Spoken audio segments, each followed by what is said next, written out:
Hi guys, നാട്ടുപച്ചയിലേക്ക് എല്ലാവർക്കും സ്വാഗതം. ഇന്ന് നമ്മൾ പോകുന്നത് ഏനമാവിലെ പുഴയോരത്തെ മനോഹരമായ ഒരു കൃഷിത്തോട്ടത്തിലേക്കാണ്.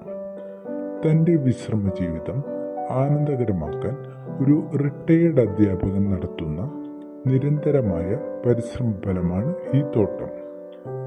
2 വർഷം മുൻപ് ഇത് തരിശായി കിടന്നിരുന്ന ഒരു ഭൂമിയായിരുന്നു. തൻ്റെ ഇച്ഛാശക്തിയും കഠിനാധ്വാനവും കൊണ്ട് സ്വയം പടുത്തുയർത്തിയതാണ് ഈ കൃഷിത്തോട്ടം. തെങ്ങ്, വാഴ, കവുങ്ങ്, ജാതി, ഫലവൃക്ഷങ്ങൾ, പച്ചക്കറികൾ തുടങ്ങിയവ എല്ലാം ഇവിടെ കൃഷി ചെയ്യുന്നു.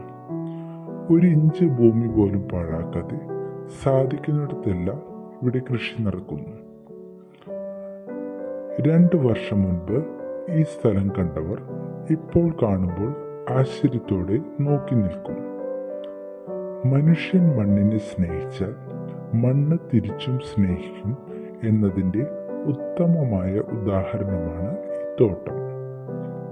എല്ലാവർക്കും ജോണി മാഷിൻ്റെ കൃഷിത്തോട്ടത്തിലേക്ക് സ്വാഗതം.